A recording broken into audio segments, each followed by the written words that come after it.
Hello, hello. Welcome to the Five Talents Podcast. I'm your host, Abel Pacheco. I interview the top commercial real estate investors and industry experts so you can learn from their experiences. So if you're an investor, a high W-2 earner, or real estate or tech sales professional that wants to invest in real estate without having to manage properties or leave your day job, then this podcast is for you.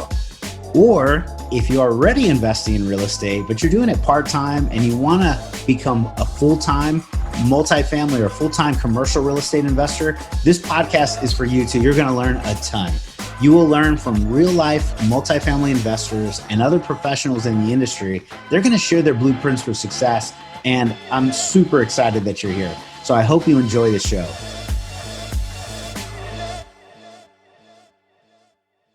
Hello, hello. My name is Abel Pacheco. I'm your host of the Five Talents Podcast. We're super excited today to have one of the top social internet kind of out there syndicators, just all around general expert when it comes to passive investing, when it comes to syndication. Mr. John Fortes, man, thank you very much for joining. Abel, pleasure to be on your show. And anybody who's listening, please go give this show a 5-star rating, man. He's the man. All right, love it. Thank you very much, John. And so I'm really humbled to have you as a guest because, like I said, you're just one of those very social figures that's always giving back, always producing content, always helping people that are in your world. And so I thought, man, what a better individual to have than John, Mr. Fortes, to come and do the same for our network. So it's appreciated. Let me at least share a little bit of background about you so that our listeners, kind of know, beautiful family, boy and a girl, boxer and a cat. You're in Boston, South Shore of Massachusetts, your wife, Jen. And that's just, congrats on the amazing family, first of all. Thank you, man. Appreciate it. I've worked hard to be lucky to have them. To be lucky to have them. Absolutely, man. And I know you're known as the passive investor consultant. You founded, Fortes Company. You partner basically with working professionals that are seeking to invest in diversified commercial multifamily funds because, those are the people that don't have the time to really own, and operate real estate.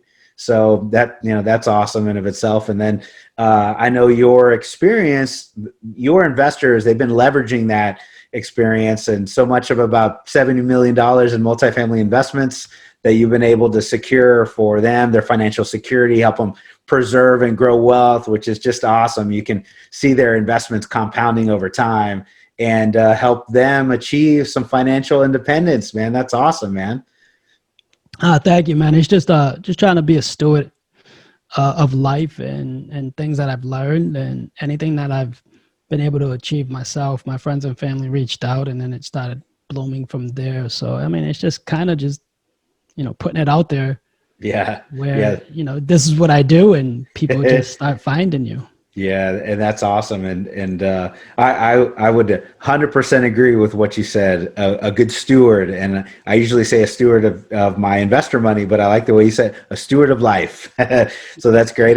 And as you're putting it out there, like that's where the Passive Investor Show and podcast started probably coming out, where you're really showcasing the value of investing real estate funds to help investors get that hands-off investing, experience, and they can learn from you through the process. So that's kind of cool, man. So podcast guest, amazing syndicator operator, investor passive, helping somebody through the investor relations side.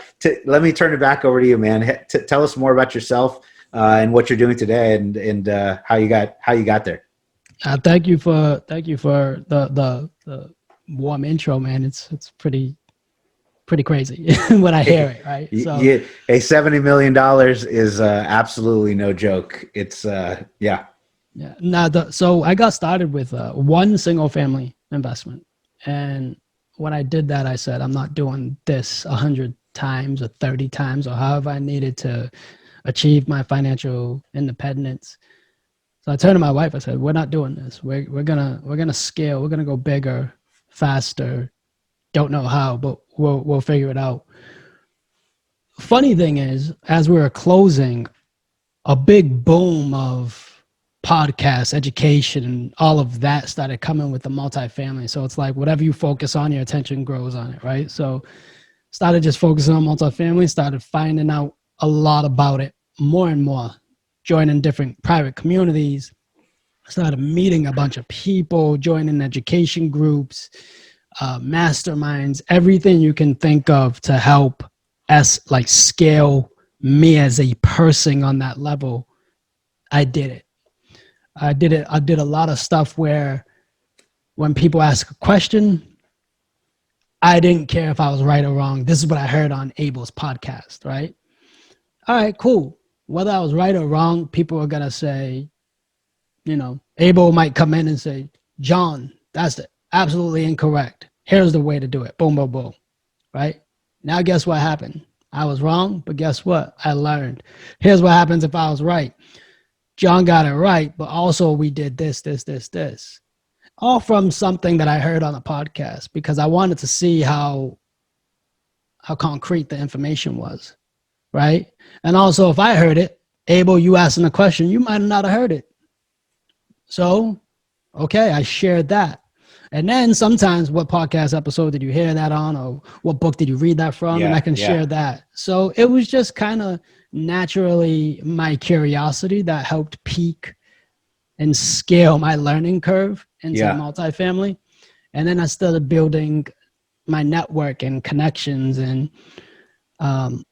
how that came about is just being, you know, conversations and like hour-long conversation with this person over here, over there. It just kind of naturally happened. Into it, right? Yeah. What year was that for you? 2 years ago. That was all 2 years ago. Pretty quick run. Yeah, it's going on 3. It's going on 3. So, you know, your network is your net worth. And I'm just trying to, you know, not naturally, it just naturally happened, just having these conversations with people that are doing it at higher levels. And then all of a sudden that you aspire to be that. And then, you know, you start climbing to that level. So as grateful as they were with their time, it's the 2-hand theory, right? You have one hand to raise yourself up and another hand to help someone else up. And that's what I did with the podcast. Because a lot of people said, John, create a podcast. Just like literally just like this, boom, create a podcast. I didn't want the same podcast as everybody else. I didn't think that there was a podcast out there for passive investors. But I didn't come to that until I was out for a run. I went for a 5-mile run that day and came when I was 3 miles out. I was like, the Passive Investor Show. Bing, hit me. And that's when I was off and running. I ran home probably fastest time ever on that run back just to get it home so I could write it down. It was just all the ideas were just pouring right there as I was at the peak of my run as far as distance out from the house. So that's how the Passive Investor Show came about. And all we talk about is the audio experience of the passive investing. And, you know, we'll dive into that if you want, but that's kind of how I got here and how I built what I've built. And then how many, for those that are listening, first time they've heard of you, like tell us about your portfolio today. What is it comprised of and what does it consist of? Yeah, we're at 600 and something units, and we exited from 41 in the middle of COVID. So just to give the audience an idea of where we are right now, we're still in the middle of COVID. Things are opening up, but you know, that's it. But right now we exited from 41 and that was the 41 unit we took down. We took down the single family, then we partnered on 62, then we partnered on the 41, and then shortly after that, we partnered on 28 units. So the 41 unit was my third asset we acquired. We held that for 18 months. And before we held it for 1 year, we had people approaching us to, to sell. And like any good person that's gonna explore that opportunity, you know, if people are gonna pay you more than what you paid for it, you explore it. So we hit 1.5 multiple, maybe a little bit higher for our investors, around a 15% IRR and 33% IRR, I believe, in 18 months of holding. So The general rule of thumb is if anybody's looking to sell and our projected hold time was 5 years and we were going to get half of that projected returns back to our investors, why spend another 4 years trying to get another half of the projected hold numbers? So if you're going to get 50% of that, might as well just exit it when someone's coming knocking. There's plenty of opportunities. It makes you look good. It makes your investors look let's good. return some capital and everybody gets some money back, and we can go invest a bigger number in our next deal, right? Yeah, absolutely. So that was the mindset of that. And that was from consulting with the people I've connected with, because at the same time, you want them like, I want to hold it, right? I want to hold it. And they're like, John, why hold it for 50% more capital that you're expecting at the end of this? Doesn't make sense. So when you think about logic and, you know, acquiring and exiting, you got to be open to exiting early, which is not a bad thing. Yeah, all good with that. Me personally, as an investor, as a passive investor, I'm invested in like 400 doors, and I'm the same way. One of ours sold early 2 years. Like, hey, that's capital back in my pocket. I'm ready, and we hit our return. Let's go do it again, right? So, absolutely. And all of your assets, are they in like South Shore, Massachusetts? Are they everywhere in the United States, or what markets? That's a great question. I don't invest in Massachusetts. None of my investments are in Massachusetts. It's not a landlord-friendly state where it'll take me 9 months to get a tenant out, and for investors, that's 9 months of lost income. One of those friendly real estate areas, huh? I'm an out-of-state investor. I look for something where it's not going to take me long if I'm dealing with an eviction. And the asset classes I'm working, and I'm usually looking in high C's, B's, and B's. And my assets, as you asked, Tennessee and Texas. All right. The 41 unit we exited from, was Chattanooga. Okay. And the 528 unit is in Irving, Texas. Yeah. Well, that's awesome. So, congrats on the success. And I kind of want to dig in here. If I want to, let's end with the passive investor side, because I know you're going to crush that side. And I have a feeling you're going to crush it for some of the investors that are new. They want to become a general partner, right? So I think if you're a listener, you're probably either, at least on our show, you probably either want to be an investor or you want to be a general partner. You're trying to figure out how to do your first one. You went from one, you've done, a ton of doors, $70 million. I know you today. How did you make the first maybe tactical step to kind of get going on your first, second, third deal? What were a couple of nuggets that you can give somebody that is on that same path? That's a great question. So the first one I said was a single family. That was our personal income that we use. Second one was a JV partnership, the 62 unit. Yep. How do you get in bigger deals? Partner with other people. Yep. So that was a 62 unit. And then the 41 was a natural syndication, and the 528 was a natural syndication. So it takes partnerships to be able to take down bigger deals, because when you're starting to put deals across the table, you start to get notice. And you mean you didn't have $70 million on your own? No. So what happens is you start partnering, and you start, how can I help? People bring you in. People start saying, hey, John, for instance, the 41 unit, I devoured everything syndication coming across my belt. And the person that found the deal knew how to model it, but didn't know how to put the deal together. Me understanding the nuances of syndication, have you gotten the subscriptions done? And I kind of walked that process through from, we had the capital already raised, and all we had to do was put the deal through the pipeline, right? So get the deal on the contract. That was done. Getting all the inspections done while coordinating the PPM, reaching out to the investors, making sure they're still on board. And then everything going from there is, once the PPM was sent out to them, making sure they were collected, signed, and all of that. And then next thing you know, we have closing day. And that was that. That was the first one. It showed you what you needed to set up as systems and operations to make things smoother for the investor going forward. And that's literally what I focused on the whole time, is because now I'm all about the investor experience. Yeah. So let's keep talking about this, because I wanted to make sure we hit it. So me and John talked a little bit before the show and kind of got a few nuggets from him on that experience. Why don't you share it with us now? So what do you mean by this passive investor experience? What does that mean?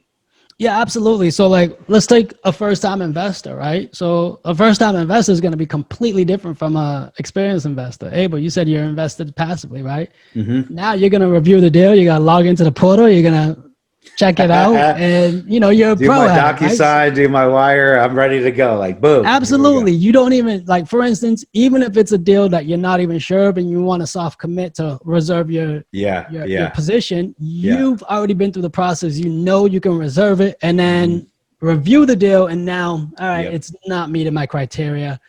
I'm out.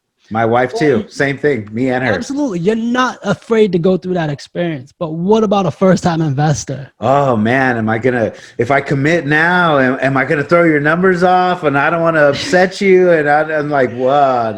No. So here's the thing. When you're a first-time investor, I usually tell my investors, if you want to go through the experience on a deal you like, obviously you're gonna do it, right? Yeah. But I usually like to say, try to sit out on the first one. See how it flows through, whatever the pipeline, and what you liked about it, what you didn't like about it. And if you like it, let's get on a conversation.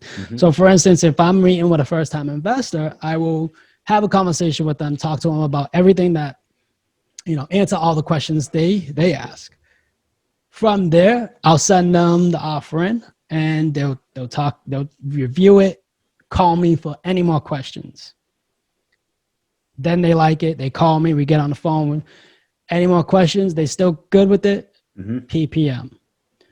Call me, read it first. Call me if you have any more questions. My first PPM, 134 pages, 100 whatever pages, and me and my wife had just done. We just purchased or bought like a series LLC or something. So we came out of the lawyer's office, had this operating agreement, and we read that one first. And I'm like, babe, do you know what some of the steps? She goes, no, but she's our lawyer, so she's protecting us. So we signed it. And then we saw the PPM. She goes, do we need a lawyer for the lawyer? Like, I go, no, let's move forward. Anyways, but yeah, it's a daunting task your first time. Yeah, absolutely. You want to make sure you answer all the questions for the investor, and you want the investor to be clear-headed with making a decision. So at the end of the day, there's no race for you to do it, but you are against some time constraints. If you're comfortable, move forward. If not, ask questions to make yourself comfortable, or ask questions so you know next time. Yep. That's what I tell my investors. Yep. And and as you can see, the communication is most important. So when I'm going to find a deal, I'm on my time. But when an investor's investing in an opportunity, I'm on their time. So if they want to get on a call at 7 p.m. because they just finished reviewing, let's hammer out a call. If they want to shoot me an email with a few questions, I'll respond back and let's schedule a call. Like that's how it is. I want to make sure I'm completely transparent, tell you exactly what we are doing, what we're not doing, and that's what it is these days. Right now I'm focused on a fund where we can use the fund to go invest in multiple opportunities. Is that a fund of funds? Is that what the fund of funds? It's a mixture of both. So the thing is with a fund for me is not to go do ground up development. Okay. That is not, don't get it twisted. That is not what we do. We do not do ground up construction. I'm in the game for cash flow. I'm not in the game for building, no cash flow, and then exit on the back end or whatever once we stabilize. That's not my play. I'm in buying existing buildings, increasing operations and NOI. Improving in operations and increasing NOI. And that's what works for me and my investors. Slow and steady wins the race. At the end of the day, we're looking to hit singles and doubles. I'm not trying to hit a home run. So that's the type of investors I come across. Got it. And that fund is always open. No. So for instance, if I'm gonna give an example Okay. here because I'm still structuring it. Yeah. Let's say it's a $10 million fund, Okay. and now you as an investor, Abel, you have this is the benefits of an investor. So you have 500,000 that you want to put into real estate. End of the day, you're gonna use that 500,000 to do either 100,000 investments, couple 50,000, whatever. Yeah. What does that leave you with? A lot of managing from all these other sponsors, and maybe it's with one sponsor, but guess what? Multiple K1s. The fund will allow you to invest. Let's say you're comfortable doing 250, 300. You'll get 1K1 for being completely diversified. Now, diversification is great, but you can be too diversified. So you got to, it's a balance of that. So our fund, we target value add opportunities with a 3 to 7 year hold, and the fund hold time is about 10 years. So that's what I'm building right now. It's gonna, it's still in the pipeline. We're still doing things to iron out the kinks of it, and it's a better model. I think personally, as an investor, I want less K1s, more deals. I'd rather leverage the company that's reviewing opportunities, whether it's investing it as an LP in some other deal or investing it in their own JV partnerships. I'd rather have the experience of a firm where Abel, let's say I'm investing in your fund, you're probably reviewing hundreds of deals a quarter, as opposed to me looking at 4 opportunities and I'm going to invest in one. I like the odds of the investor who's already weeding out a ton of opportunities that doesn't fit their criteria, as opposed to me with my 4. So I leverage the operator's experience as much as I can. Gotcha. Because at the end of the day, I'm trying to beat inflation. And if another firm, a private equity firm, can do it way better and faster and efficiently than I can, why wouldn't I take on that? Why wouldn't I leverage that? Yeah. As a passive investor, I definitely, saw the value on my first few deals. It was leverage an expert, leverage other person's time, knowledge, and market, insight, their ability to turn a property and make profit, and high W2 earner. And so I was trying to figure that part out. Right. And as a passive investor now, let's say I'm trying to look at which fund to invest in. So if I get it right, I put some money in the fund, it gets a good return. You have those projections, and it's a syndication. So we're all, passive investors. And then on your side, you're either going to go do the deal, your team, or you found a great other deal also. Another pro team does it, and you're like, okay, you're going to invest passively. Hello. You're listening to the 5 Talents Podcast. I'm your host, Abel Pacheco. If you're enjoying this podcast, then I know you're serious about achieving financial freedom. Are you ready to create your own path through multifamily investing for yourself and your family?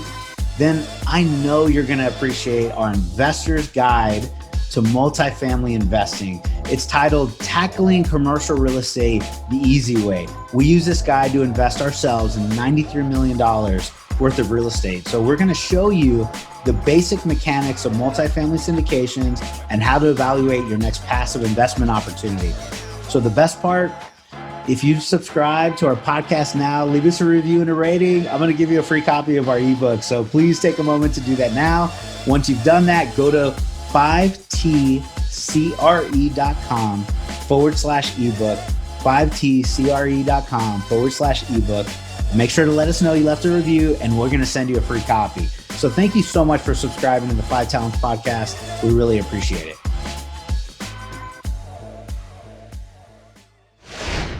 How does a passive investor know which fund, and how do I vet a fund? How do I know, man, this is the right fund versus this is the right fund, because it doesn't automatically mean success because you're going to put it in a fund, right? So give our passive investors this insight and knowledge that I know you can definitely provide. That's a great question. And so the answer to that is a portion of that will be leveraged as LPs and other deals, and a portion will be leveraged in JVs. The value of JV partnerships really, really strengthens the funds, and then any other capital remaining, we're allowed to go ahead and keep it moving, meaning we'll invest as an LP.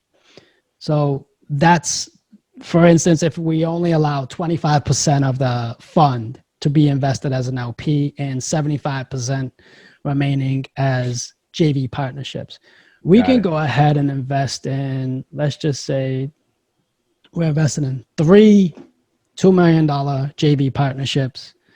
And now we could take a couple million and go invest those as LPs. Yeah. Just think about how strong that portfolio is, as opposed to taking your capital and investing in one syndication. Now, if that one syndicated deal falters, guess what happens? That capital falters. If I'm in a fund and one deal falters, it's similar to multifamily. I have other tenants to flip the bill, right? Mm-hmm. So if I'm invested in 5 deals or 4 deals or 3 deals or whatever that fund's already invested in, Mm-hmm. one deal doesn't turn out and the other 2 even meet projections, you're better off than investing in that one deal that faltered. Got it. Yeah. So for the passive listeners, right? Passive investors, new investors, new to multifamily. So we talk about syndication, which is you're putting your money as a passive investor, put it in someone else's deal. All of us are owners, but we are all contributing our money, buying something bigger than we would have been able to buy on our own. So now just amplify that into many multiple properties instead of just one deal, one syndication. John's talking about a fund with many multiple properties. And then the term JV, joint venture.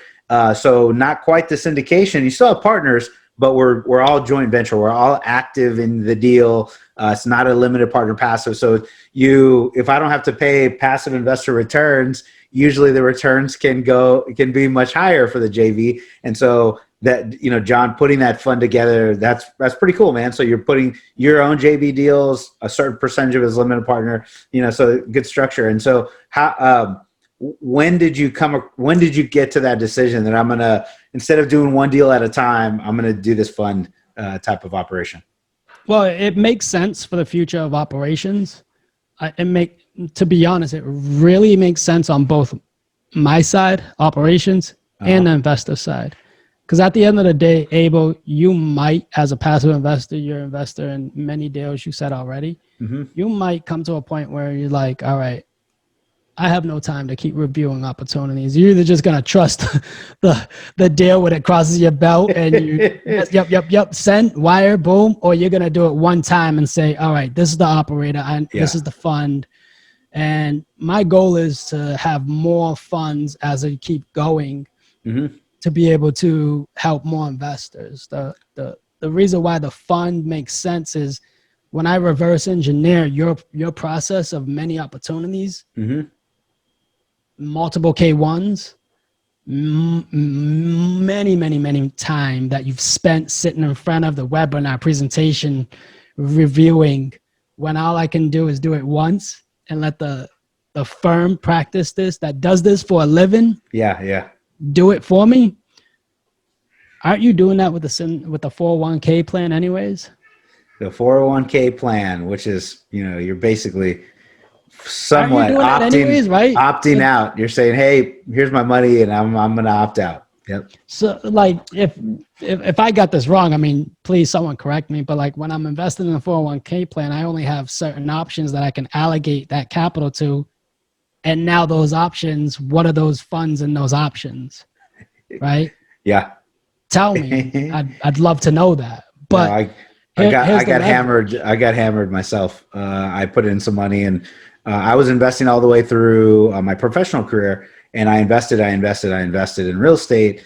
And then my CPA goes, hey, you really should be putting some of this in your 401k. So anyways, I shouldn't have listened for that moment, but I got all this money that I had there, and I looked it back as I was looking at my first passive investment, and I go, well, shoot, that money didn't double in 5 years, not without me feeding it. And yeah, anyways, so Yeah. yes, maybe I picked the So, wrong fund or whatever, like you said. no, I mean, when you're invested in a 401k plan, if you're not if you're working for a corporation, if you're a busy professional, you're invested in a 401k plan, again, this is above my pay grade, but this is my personal experience. I only got one 401k option that I'm choosing from that the company's providing, and that's what I'm investing in. Then I go and select the allocation. So end of the day, I want to invest in something that I know strictly works for me, and I know it works for others. Yep. And that's real estate, multifamily, value add opportunities in C plus to B areas. That's my criteria. I'm looking for singles and doubles. Yep. I'm not trying to hit a home run. And guess what? Eventually you're going to make contact and something's going to go over the fence. Yeah. So I just stick to my criteria.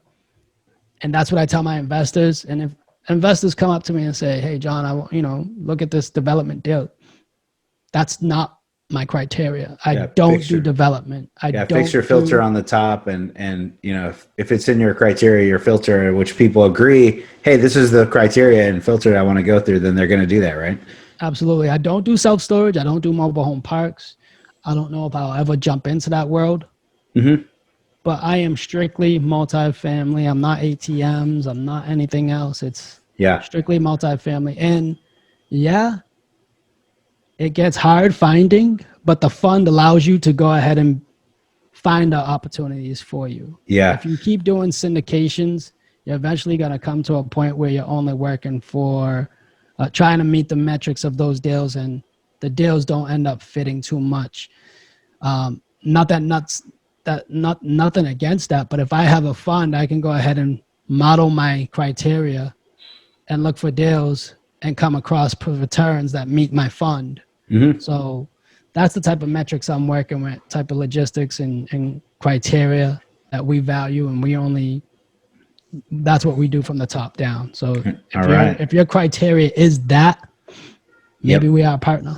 All right. Well, that's so this is awesome. Thanks, John, for giving us a little bit of insight to your world. Now, let's say I'm a new general partner and I'm trying to do the same thing you are, right, today, and I'm trying to figure out, man, I've invested maybe my first one or two deals. How do I become a new general partner?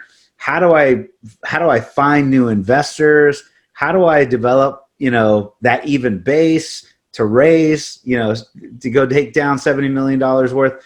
What are some tactical steps that you can give that investor to find other investors, just, the way you did? Keep learning, keep growing, keep educating yourself, provide value, find out how you can help someone that's doing it at a higher level, and just essentially a mentor, right? I'm not saying go pay for one, but if you need to, that's nothing wrong with that. Finding someone that you can provide value to in a way that you think that you could provide it for them, where a lot of times, for instance, how do you give someone with money everything, right? I mean, give them a gift, right? How do you give someone with money a gift? I mean, it's hard, right? So you get unique and you figure it out. Go with that mindset and you'll figure it out. How do you help someone that already has a team? You'll figure it out. Find out where they falter in and clean it up for them. Provide value. Learn the ropes. Learn the market. If you can learn and be a pro on one market, people that like that market are going to find you. Put yourself out there. Don't be afraid to be wrong. You're learning in the beginning, so everybody's essentially going to think that they have to be perfect. Just put yourself out there. Who cares if you got the wrong answer? Someone's going to help you with the right answer. I mean, it worked for me. And a lot of people just don't want to go that route because of the simple fact that it might be embarrassing. It might be, but it's personality driven. My personality is For instance, I'm a basketball referee, so I get yelled at 50% of the time. Shoot. 50% of the time Shoot. I'm right, Yeah. 50% of the time I'm wrong. So I make a call, I'm right or wrong. So I don't care. I got to live with that. That's that's my mentality anyways. It's just come and talk to me and figure Yeah. out how we can make it, how I can understand what I saw, right? Mm-hmm. So if you're right or wrong, just be adult enough to, hey, how'd you come to that assumption? Or why was I wrong? Or hey, this is, why'd you say it that way? Because this is what the culture usually experiences in multifamily. Mm-hmm. Well, this is what works for me, right? Or this is what I heard, or something like that. It'll work for you, man. Just run with it. Mm-hmm. Some sage wisdom and great advice, not only for multifamily, brother. That's all the way around for just understanding people, cultures, backgrounds. I mean, that's really really great insight. Hey, this is the way I see it. Why did you say that, man? Just to even learn from another individual's perspective, because everyone has different paradigms, and you can learn. You can be a student for every single person you meet. So that's good stuff. Just applied to multifamily finances, money, how to make more of it, how to be a good steward of it. That's great, man. Well, before I forget, I have one or two more questions. But before I forget, if I'm an investor and I'm trying to get into your world, and I want to get a little bit closer to you, learn more about you and your processes, what's the best place for someone to reach out to you, John? My website is either johnfortes.com, Fortes, or passiveinvestorshow.com. That'll get you to essentially the same website, but to the podcast if you're learning about passive investing. Those are the two biggest ways. I'm all over all the social media platforms except TikTok. I'm not too Not keen on yet. making videos every day. He's like, not Dance yet. videos at that. Yeah, you should go dance, man. Well, that's awesome. So yeah, if anybody has any questions, reach out to John. I'm sure he'd be happy to have that conversation. Are you naturally introvert and naturally an extrovert? Did you enjoy talking and reaching out to new people before multifamily, or no? I'm an extrovert. My wife will take me anywhere because she knows I'll talk to a wall. Okay, so you're you and me are alike in that aspect. So you've talked to a lot of introverts, though, in the multifamily side. Advice for somebody that's not naturally not naturally geared towards. Yeah, I'm going to reach out to John, give him a call. What would you give us some advice there? A great thing that I've practiced is match their frequency and their energy. If they're like, I can be high energy and I can come down and be a little calm. So if the introvert is very calm and reserved, answer calm and reserved. Don't be high energy. You don't got to be high energy all the time. One is exhausting because high energy, I love being high energy. When I'm on a basketball court playing my son, I am high energy. Mm-hmm. When I'm watching a game with him, I am high energy, like rooting, cheering, whatever. But when I'm talking to someone who's an introvert, I match their frequency. Yeah. And advice for the introvert that's reaching out to the extrovert. What do you think? Usually it's just ask the questions you want to know the answer to. Don't get closed up because you are an introvert. I know it's the hardest thing, but get to a place where you're comfortable to ask the question you want the answer the most. Like probably, ask the one question you want to know the answer to the most. Ask that one. And if that one gets you the ball rolling, go ahead and proceed. But at least you asked the one question. Yeah. Okay. That sounds good. Well, is there anything we didn't cover that you really, were excited to talk about, or any last nuggets of wisdom? Take as much time as you want. I just want to make sure to give you an opportunity. Well, yes. First the question, and then I think you have some value to provide some of our listeners. Somebody that's we talked about previous to the show. You've got some really good guys and things like that. But sorry, first question: is there anything you didn't get to talk about today that you wanted to? No, I mean, it's the we were talking about the passive investing experience, and we touched on so many things. But the three things I would tell people that I see most common investors are either shy away from is they think the private equity firm that they're going to vet the syndicator or whatever they're going to go and do, or they're interested in investing in multifamily. One, you already know you're interested, Mm-hmm. right? Two, you already know you want to be passive or you Mm-hmm. want to be active. You got to figure that out. And Mm-hmm. once you figured out you want to be passive, let's say you want to be active, you're going to figure out how to go buy buildings and buy things. If you want to be passive because you love what you do and the world needs you, you're a doctor, you're a lawyer, and we need more people like you to be in those professions, and you really enjoy your job, continue to do that. Beat inflation. So people find that private equity firm like mine, for instance, I'm not trying to replace your CPA. I'm not trying to replace your 401k. I'm not trying to replace your stock market. I'm just trying to provide you another team member to be able to beat inflation. So at the end of the day, there's only three things for you to do to connect with a private equity firm. You go to their website, visit there, view the content, whatever it is, fill out a couple forms. If not one form, a couple forms. Put it this way: you know all the answers to that test question. They're all personal answers.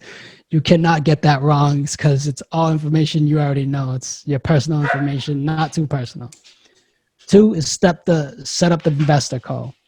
And there's a big reason why you need to set up the investor call. It's SEC compliance, and you get to understand the sponsor and see if you really understand their values and criteria to be able to move forward with the investment. If not, go your separate ways.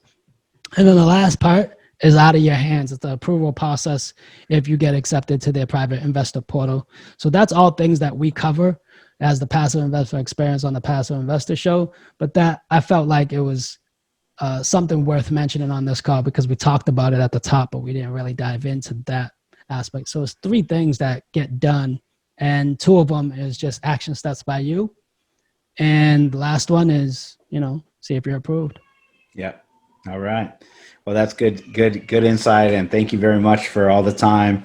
And, sincerely appreciate it, man. Look forward to continuing the relationship and building a good friendship as well, man. And thank you. I appreciate you for having me, man. Thank you. And if you haven't already, please subscribe to this show and give it a 5-star review. Love it. Thank you.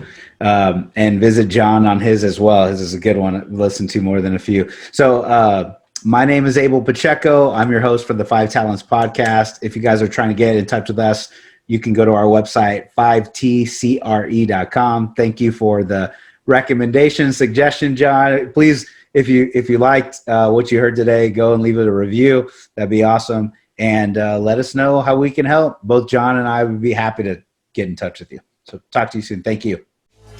Thank you for listening to this episode of the 5 Talents podcast with your host, myself, Abel Pacheco. Each week, we're going to bring you interviews from industry experts and commercial real estate investors who followed their dreams and achieved massive success. Before you leave, let me ask you a few questions. Did you enjoy this episode? Did you learn something valuable? Was your mind stretched to what's possible and what you can achieve? Do you want other experts just like the one you heard today? If you answered yes to any or all of those questions, then please take a moment to subscribe to the 5 Talents podcast, give us a 5-star rating, and most importantly, leave us a written review.